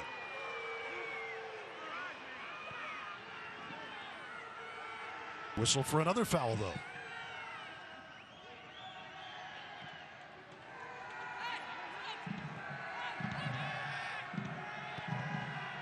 Switch by Parks to find Najem. Najem, far post, knotted by Wehan, but straight up in the air it goes, and falling down, good back heel. Parks to the far post, he misses. Nice bounce for the big Jamaican international, but he cannot steer it on frame.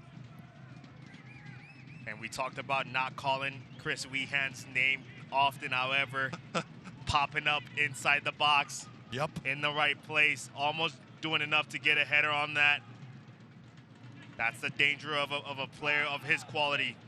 Can go silent for 89 minutes and then pop up in the right moment at the right time in the 90th minute for his team. Locomotive are going to have to make sure they keep an eye on him and make sure he doesn't score in this game. Parks trying to control. Bounces Najem's way, but a good takeaway by Gomez. Gomez, Tete, holds his ground. Already shown on that defensive right wing. I think why Troy Lesesne has him in the match. A couple of big and important touches. Ryden. Yearwood. Jerome. Athletic play by the Haitian international. Maris, softly done. That's actually Carrijo trying to keep his feet and draws the foul. And gets the applause of the fans here in El Paso as the big Brazilian finally gets a nod from Malik Badawi.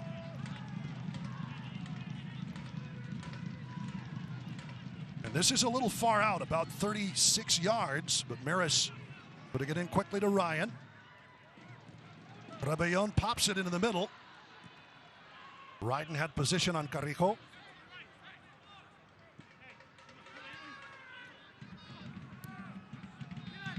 Maris again. Shakes his cover. Carrijo trying to get a touch to the outside. No one in a white jersey nearby. Leandro Carrijo. An older player in his mid-30s, was the leading scorer, actually is the leading scorer all time for FC Juarez Bravos, who spent one season in Liga BBVA before coming to El Paso in Bravos' second season in the top flight. We should point out 2 seasons, Apertura Clausura. Tenari does a good job of steering it wide to Najem.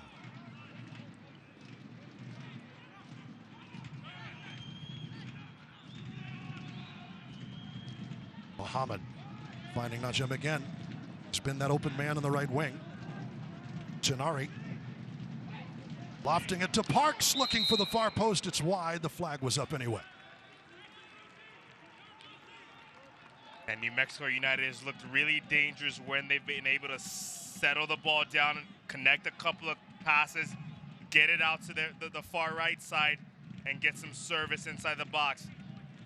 Early in the second half, it was Devin Sandoval that was creating some problems for the Locomotive, and now it's Chris Wehan and Romeo Parks. A decidedly different look for year 2 at New Mexico United than year 1. It was all Kevon Frater and Santi Moar, Chris Wehan obviously as well, but lots and lots of firepower, which they used to great effect. Great run into the U.S. Open Cup, the Lamar Hunt U.S. Open Cup as well, but ultimately couldn't sustain. Oh, getting wide, Salgado, top of the box and in! A little combination, Salgado. Around the horn to Maris. Is that the match winner? And we talked about earlier how Omar Salgado has got to get into those positions where he's running at David Najem and Sam Hamilton, who's no longer in the game. However, recognizing that that's the area of New Mexico United's back line that's vulnerable. He does a really good job of fighting up Najem, picks his head up, finds an on-running Dylan Mares, who does the rest and slots it into the back of the net. One touch is all you need, and Maris gets a piggyback ride from the big El Pasoan. 3-2 Locomotive FC to break the deadlock. First time they've ever put 3 on United. Is it enough here in the 89th minute? Dylan Maris with his third for Locomotive FC this season. And Eighth Notch is happy, socially distant and responsible, but happy. And New Mexico United players quickly rush into the referee on that, feeling like Omar Salgado reached across and grabbed the neck of David Najem. However, the referee didn't see much in it, letting play go on, and creating the third goal of this game for El Paso Locomotive. Here's Salgado again. He'll hand off to Carrijo, who draws contact. Tenari takes him down.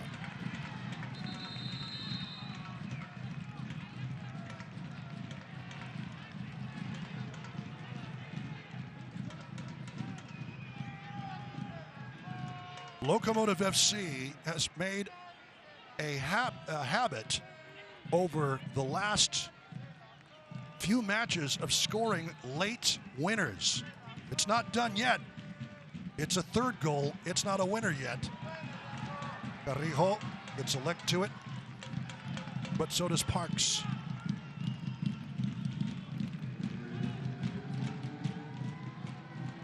Hospitals of Providence Hospitals of Providence goal scored by Dylan Maris on a great assist from Omar Salgado. You've talked about his effectiveness on that left wing. It pays off. Also, apparently, Drew Becky got a physical yellow card on the bench. And there we see the official notification. There will be 5 minutes of Jarrito stoppage time.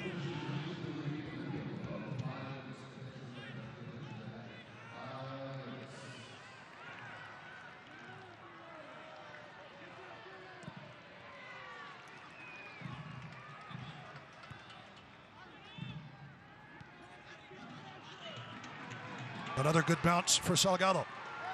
He goes down. Play on. Muhammad says no dice. And so does referee Malik Badawi. Weehan. Tenari. Wide to Suggs. Suggs. Top of the box. Yuma meets that one.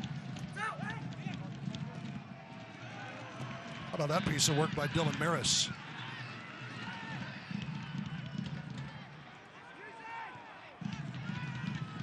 New Mexico United on the verge of losing their first Group C match since the restart.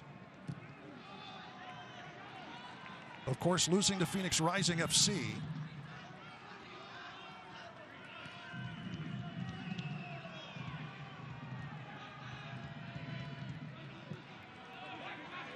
Muhammad to Najem. Najem has been dangerous. The cross, top of the box. Headed out for a corner by Coleman. Mizell way up. Could everybody be forward here for United? Nope, Mizell will wait on his half of the field. Weehan to deliver. Nail-biting time for United. High cross, far post, out of trouble by Rebellon. Well covered by Muhammad as Mizell trots back.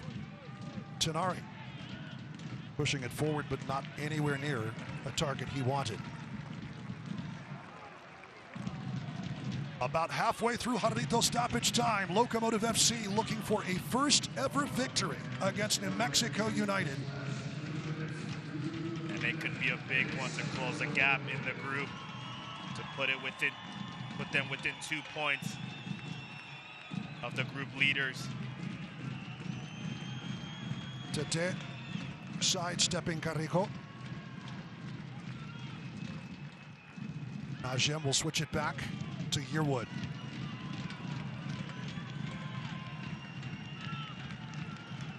Tete, Tenari.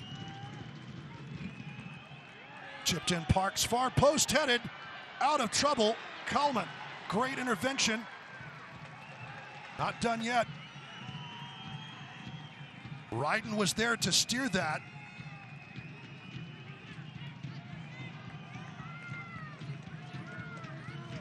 But in the end, Logan Ketterer did not need to be called upon.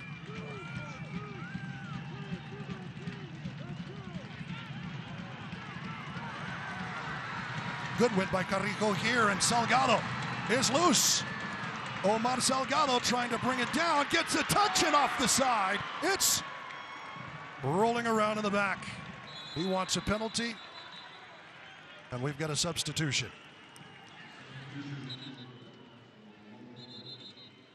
He thought maybe somebody got a piece of that. That is not the case for El Paso. Stoppage time substitution. Saeed Robinson coming on to replace Dylan Maris, who gets the third goal about a minute away from making it the game winner tonight.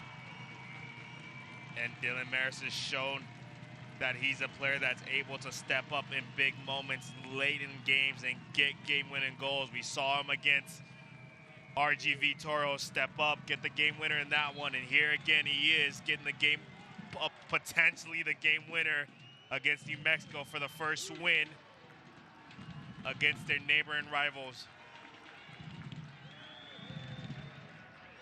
The Derby del Camino Real.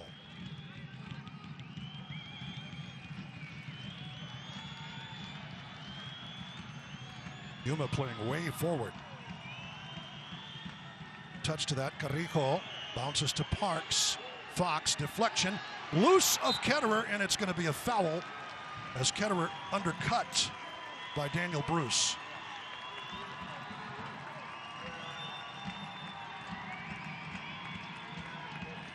And we are past the 5 minutes of stoppage. Will this be the last touch of the match? Malik Badawi says, let's bring it into play.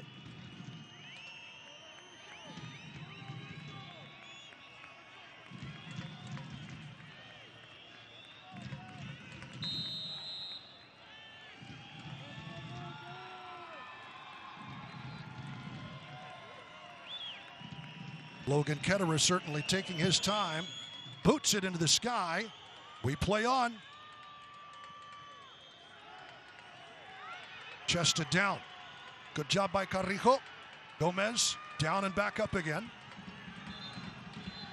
And that's it. El Paso Locomotive FC needed 2 goals to seal the 3 points here in half number 2. They get them, and for the first time in team history, they have slain the Road Warriors here in El Paso tonight.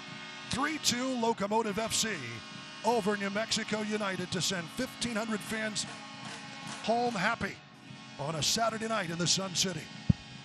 An important win for the Locomotive, not only because it's their first win against New Mexico United, however, but also because it brings them within 2 points of New Mexico United with a game in hand.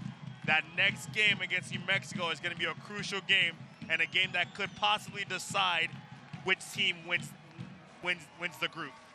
Dylan Maris with the 89th minute game-winning goal on great service provided by Salgado. Piggyback rides for everyone in El Paso.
Let's take a look at the game-winning goal highlight. 3-2 Locomotive FC. Salgado getting his way loose by David Najem.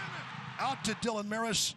One-touch toe poke home from a couple of different angles. That is the game winner in the 89th minute.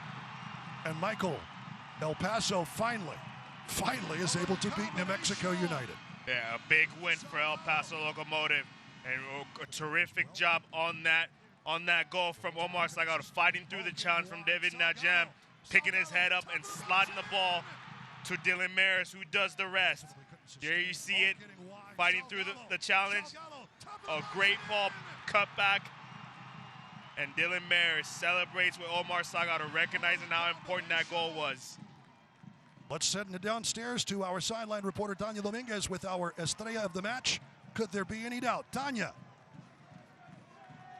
I'm here with the Estrella Jalisco player of the match, Dylan Maris. Dylan, tonight was El Paso's first win against New Mexico United. How important, how do you feel after tonight's win? I feel good. You know, it's a great team win. Everyone contributed.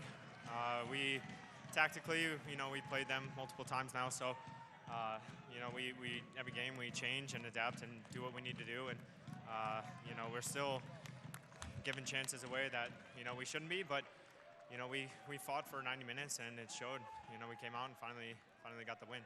Like you said, you guys fought for 90 minutes. It was a very high-intensity game. How important was it for the team to never give up and continue pushing forward? You know, you can't give up. I mean, no matter what the score is, you got to keep playing. You got to keep hustling and working hard. And every person on this field, on our team, did that, and it showed. It was a great team win. Well, puts us in a good position going forward. You know, we're in a good spot, and we just need to keep moving forward and keep pushing every day. Yeah, so the team is definitely in a good spot, 2 points away from sitting at the top of Group C play. So what does this mean for the team moving forward? It means a lot. This was a big game for us, probably the biggest of the season. You know, we not only have we not beat them until now, but we kept, you know, we got to keep pushing. There's still games to be played. It means a lot though, because now, you know, it gives us confidence moving forward and going into the next game. And now that we got our legs underneath of us, we're gonna keep moving along. Thank you so much, and congratulations. Thank you. Thank you, fans. Thank you, Tanya Dominguez, and our Estrella Jalisco man of the match, Dylan Maris. Outstanding work tonight by El Paso, start to finish, as there were some slippery moments, but you talked about Omar Salgado's work on that left wing and how it was wearing New Mexico United down. There's physical evidence of it on the replay. Let's take a look at our save of the game, our GECU save of the game. Logan Ketterer not called into action a whole lot tonight. But here it comes. Shot parried away by Ketterer and brought down. Suggs off on that left wing side. One of his only attacking mentions tonight. Josh Suggs and Chris Weehan. I think it might be very important that those two were kind of held in check most of the evening. Yeah, a good save from Logan Ketterer, securing his near post, making sure he doesn't get beat at the near post. Obviously, always difficult when the player cuts back, and you have to think about that bending shot towards the back post. However, he doesn't cheat, stands up, sets himself, and makes the save at the near post. A really good save and an easy save for Logan Ketterer. Let's take a look at the physical play of the game right now. Our physical play of the match. Post-headed, chipped in, out of trouble, and on the line, that is Kalman. Excellent work. Chipped in Parks, far post-headed, out of trouble. As Bruce trying to line up the bike. Not done Brent yet. Kalman blew it all up. Ryden was there Your to steer physical that. play of the match.